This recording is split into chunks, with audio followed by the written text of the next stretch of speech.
Hey guys, Gibber here, and I am doing something I haven't done in quite a while, and that is a deck tech in the form of a paper deck. It's how this channel got started, so hey, why not have a flashback? Sorry about the audio in advance. I didn't have time to set up any of my audio equipment, so it might sound a little rough. There might be a bit of hissing, but oh well. So, as you see before you, I have a Dragonlord Ojutai, and I went the path of a Voltron deck with Dragonlord Ojutai. Last time I had a Voltron deck was with Derivi, and then Derivi was banned in 1v1, so I just never rebuilt any Voltron commanders. Also, Dragonlord Ojutai was one of those few commanders that really jumped out to me when it was spoiled. I had the same feeling when Marchesa was spoiled. I was like, yep, that's going to be one of my commanders. Same thing with Carador. When I first saw Carador, I was like, yeah, I need to make a deck around this guy. When I saw Dragonlord Ojutai, I immediately knew I wanted to build a Voltron deck. So let's get into it with taking a look at our awesome and infallible leader. He's a 5/4, 4/5, that kind of rolled off the tongue, has flying, has hexproof as long as he is untapped, and whenever he connects, I get to look at the top 3 cards of my deck, keep one, and put the other 2 on the bottom. So he's an awesome commander, awesome Voltron leader that can refill our hand, and hopefully keep getting more and more weapons to hold. As you know, when I do my land base, I don't go through every single land that I have, but I am running 36 lands. I will show you guys my utility lands. I have more land hunt because I don't really have any form of creature recursion in this deck, so once they are done, they're done. I can use their bodies to make a new body to hopefully hold some weapons. I have Thespian Stage and Vesuva that hopefully will copy a reliquary tower that someone else owns if I don't have my own out, because this deck has no problem with an overflowing grip. Ghost Quarter for just some basic land removal.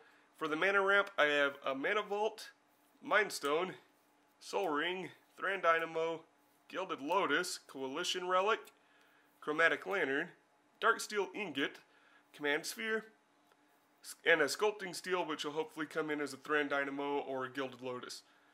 For the equipment, I have this awesome card that has a really awesome loophole. First, reading through it, equipped creature gets +2/+0 and has Vigilance, as well as at the beginning of your upkeep, draw a card. So it's even card advantage, gets us to that 7 damage commander threshold so that Ojutai is a 3-turn clock. And then when the equipped creature dies, target opponent gains control of Avarice Amulet. Awesome loophole time is if you have this equipped on your general and your general dies, you then decide to send it to the command zone rather than the graveyard.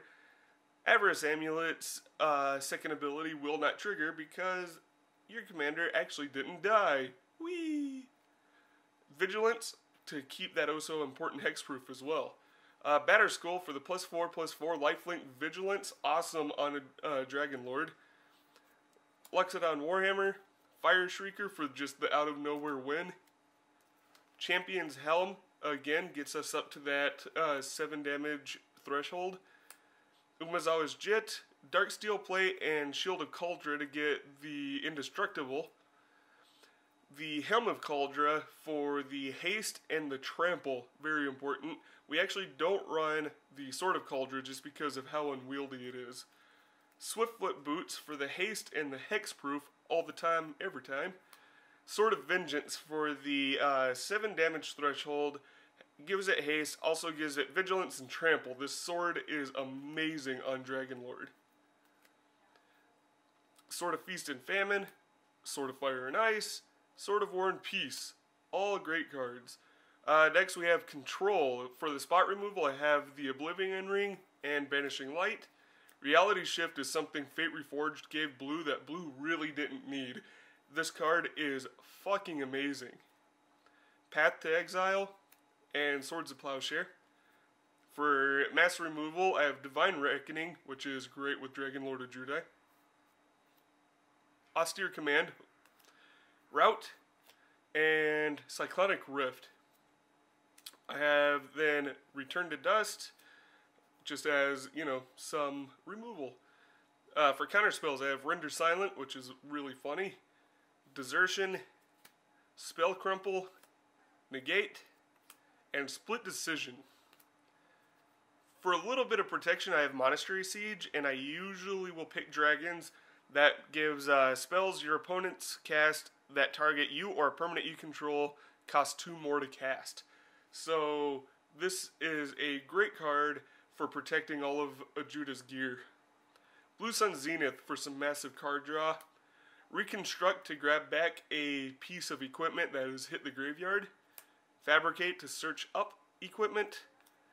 Steel Shaper's Gift to search. Stoneforge Mystic to search. Enlightened Tutor to search. What's better than one Dragonlord Ojutai? Well, that's 2 Dragonlord Ojutai under the name of Sakashima the Imposter. Clever Impersonator is just a great clone. In this version of Voltron, I decided to go the route that had a lot more bodies to pick up the equipment that Dragonlord Ojutai might put down. Just because, after a couple times of being removed, Dragonlord Ojutai does get really, really uneconomical to cast. So we'll just hand the weapons to our next creature. We have Mole Drifter to draw some cards, Solemn Simulacrum to ramp. Storm Surge Kraken is a 5/5 body with hexproof.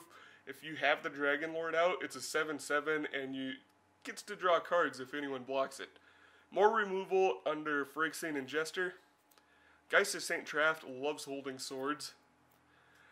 Monastery Mentor is a really awesome card that can go really nuts out of control in this deck. You know, being triggered by equipment is awesome. Daxos of Miletus, a really hard to block sword holder. Drexkull Reaver, this guy really gets out of hand in the late game. Costing the same as Dragonlord Ojutai if he dies once is awesome. Silverblade Paladin for that sweet, sweet double strike. Angel of Finality, fuck yo, couch. Sun Titan, Heliod, and the Angelic Field Marshal are both creatures that give Dragonlord Ojutai vigilance. So we need that awesome, awesome hexproof all the time, every time. And we run 2 Planeswalkers, Nahiri and Tezzeret. Nahiri can grab back things that hit the yard. I almost never cast her unless I have a key piece in the graveyard that I really want to grab back. I don't really care about her +2 ability.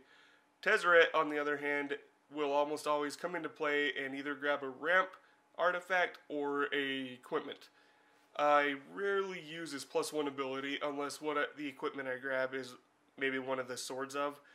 But yeah, the fact that he puts it directly into play is an awesome ability. Well, that went by pretty fast. That is Dragonlord Ojutai. Awesome, awesome commander. I've had a lot of fun playing it. And dude's rough. Refilling your hand is just broken. So, I hope you enjoyed. How are you guys building your Dragonlord Ojutai? How are you guys building your other Dragonlords in general? I hope that they are fun and awesome and bring you awesome wealth. See you guys later.